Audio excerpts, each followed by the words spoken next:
According to a study done in 2016, terrorism is the top fear for countries worldwide. Terrorism has been a pressing issue for the United States in recent years, especially after the attacks of 9/11. Everything from our air travel regulations to our immigration policies have been shaped and affected as a result of terrorism. Terrorism is defined as the unlawful use of violence and intimidation, especially against civilians, in pursuit of political aims. The definition is pretty broad, and there's actually no universal agreement on the definition because various countries choose to view terrorism in different ways. Terrorism can fall under the category of either domestic or international. Domestic terrorism is started in one specific country and contains its activities within that country. For example, the Ku Klux Klan has been a domestic terrorism group in the United States since the late 1800s. On the other hand, international terrorism is a terrorism that crosses into the borders of other countries. For example, Al-Qaeda is an international terrorist group because it is based out of multiple countries and attacks across multiple borders.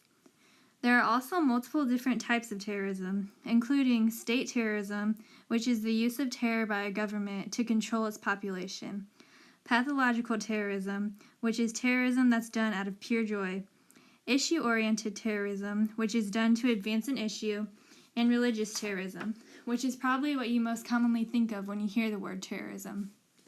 Terrorism has even occurred in the Victorian era of England between the years of 1881 and 1885. During this time, Irish Americans bombed multiple urban areas in London to protest the British Empire and to advocate for an independent Irish Republic. Author Shane Kenna referred to these terrorist attacks in his book, War in the Shadows, saying, "They declared that the only method of obtaining their ends is by frightening England and the English people." Terrorism has left a gigantic social and economic impact on our society. It is estimated that the insurance industry has lost billions of dollars over the past decade due to property damages and terrorism-related health issues. Also, terrorism leads to many innocent lives being lost and causes fear within the public. One of the largest terrorist attacks in the United States since 9/11 was the Boston Marathon bombings of 2013. On April 15, 2013, 2 homemade bombs were detonated 12 seconds and 210 yards apart at the race's finish line. The locations of the explosions can be seen on the first map of the handout. The bombs went off 5 hours into the race, with nearly 6,000 runners yet to finish. 3 were killed in the bombings, with around 300 people injured, including many who lost limbs. The victims included 29-year-old Crystal Campbell, who was at the race with her friend to take pictures, 8-year-old Martin Richard, who was at the finish line waiting for his dad to finish the race, and 23-year-old Liu Lingzi, who was a college student from China studying in Boston. Immediately after the attacks, an investigation with more than 1,000 law enforcement personnel was launched, the largest United States terrorism investigation since 9/11. 2 days later, the FBI released pictures of the suspects, brothers Tamerlan and Dzhokhar Tsarnaev. The brothers were from the country of Kyrgyzstan, but had been living legally in the U.S. for most of their lives. Dzhokhar, age 19, was a college sophomore at the University of Massachusetts, Dartmouth, who was described by his friends as being a regular kid. Tamerlan, age 26, was an elite boxer who was known for not liking Americans and who also had a past arrest record for assault and battery. Both brothers were known Muslims, but Tamerlan was seemingly more radical than Dzhokhar. Russia had warned the U.S. about Tamerlan Tsarnaev in 2011, but after interviewing him, the U.S. found no reason for him to be seen as a threat. In the days leading up to the marathon, the brothers had downloaded books written by al-Qaeda leaders, rented guns, purchased bomb-making materials, and Dzhokhar had opened a prepaid cell phone account under a fake name. The bombs were made out of pressure cookers, which the brothers learned how to make from an online magazine written by an al-Qaeda affiliate. It was also admitted that the brothers were planning on heading to New York and bombing Times Square after the attacks. In a video released by the FBI, the brothers can be seen walking towards the finish line at the marathon, carrying the backpacks that contain the bombs. Tamerlan Tsarnaev leads in the black hat, and Dzhokhar follows in the white hat. Tamerlan placed his backpack right along the finish line, while Dzhokhar placed his farther down the race route, right next to 8-year-old Martin Richard. Seconds later, the first bomb goes off, and the brothers flee the scene. Dzhokhar went to Whole Foods directly after the attacks and casually bought milk, showing no sign of what he had just done. Nearly 6 hours after the attacks, Johar tweeted, "Ain't no love in the heart of the city. Stay safe, people." 2 days after the attacks, the FBI released photos of the brothers, naming them as suspects. One of Johar's friends texted him, saying he looked like one of the suspects. Johar replied with LOL and "You better not text me." That night, the brothers grabbed multiple homemade bombs, machetes, and guns and drove to the MIT campus. The following events can be traced on map 2 of the handout. Once at MIT, Tamerlan shot and killed 27-year-old campus officer Sean Collier in an attempt to steal his weapon. However, the brothers could not figure out how to get the gun out of his holster and were unsuccessful at stealing any weapons. The brothers then proceeded to carjack an SUV being driven by a man named Dun Mang.